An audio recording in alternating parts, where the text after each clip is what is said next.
Our headlines today. The Chancellor, Kwasi Kwarteng, prepares to present the new government's first mini-budget. He says it will deliver economic growth. The Labour Party warns it could lead to plummeting living standards. Tax cuts and more government borrowing are both expected. Good morning from Bolton, where I'll be joined at this community grocer to find out what people here need to hear from the government. Through this morning's papers, see what's dominating. Starting off then with the Eye, it reports that millions of people are facing an increase in their mortgage payments as the UK heads into a recession. The Guardian focuses on that warning of a recession by the Bank of England as the Chancellor Kwasi Kwarteng unveils his mini-budget. Now, in contrast, the Telegraph leads with Mr. Kwarteng's warning to the bank that it must get a grip on inflation. Biggest tax cuts for 30 years. That's how the Daily Mail describes the prospect for today's mini-budget. The Times describes it as a tax cut bonanza, while the Daily Express says Britain will see the biggest tax cuts in decades announced today. The Financial Times reports on the 0.5% rise in the central bank's interest rate, the highest it's been since 2008. And the Metro leads with the freeing of 5 British prisoners of war back to the UK. The headline there, as you can see, back from death row. While the Sun says former Chelsea owner Roman Abramovich played a key part in their homecoming. Queues at Russian airports are pictured on the front page of The Star as many men are said to be fleeing the country in order to avoid conscription into the war. The majority of the front page is focusing on the UK economy. The Daily Mail says the Chancellor, Kwasi Kwarteng, will reveal the biggest tax giveaway in 30 years in his mini-budget this morning.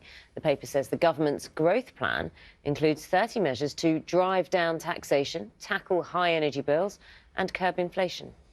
Let's have a look at The Guardian reporting on the Bank of England's warning. The country is already in recession after the economy shrank for the second quarter in a row.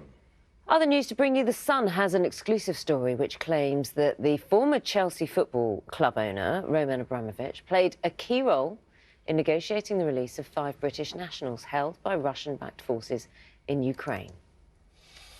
And in The Times, this image of 4 tennis legends on a night out. Roger Federer posted the photo on Twitter of him, Andy Murray, Rafa Nadal and Novak Djokovic. Apparently all togged up and on their way to dinner in London. It's quite an image, that one.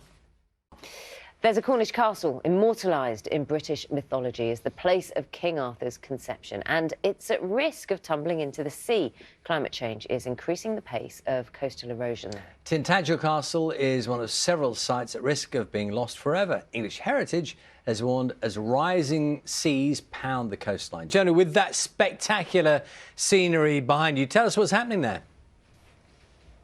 Yeah, it's pretty incredible, isn't it, Charlie? Yeah, good morning from Tintagel in Cornwall. This is a site, of course, inextricably linked with the legend of King Arthur. It is said that he was conceived here. Now, if you just have a look around me, you can see that this castle that exists now was built in the 13th century. This is the courtyard of the castle, built by Richard, Earl of Cornwall.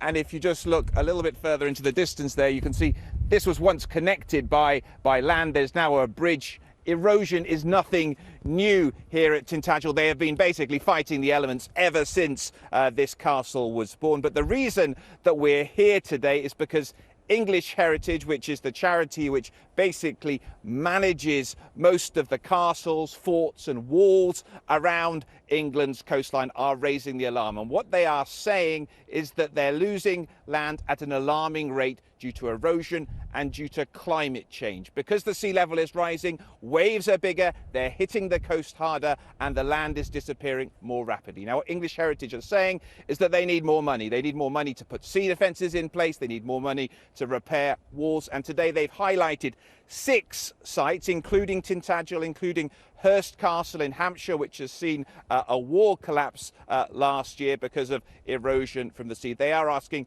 for more money to do that, but they do accept that effectively they're buying time, because scientific consensus is that sea levels are going to continue to rise. They're already rising at the moment by about 4 millimetres every year. That is likely going to continue for the next several hundred of years, so that the harsh reality of all of this, and it's a sad thing to say, is that there are going to have to be some pretty difficult decisions made over the coming years, 10s, 20 years into the future, as to what things, houses, castles, we can afford to really save.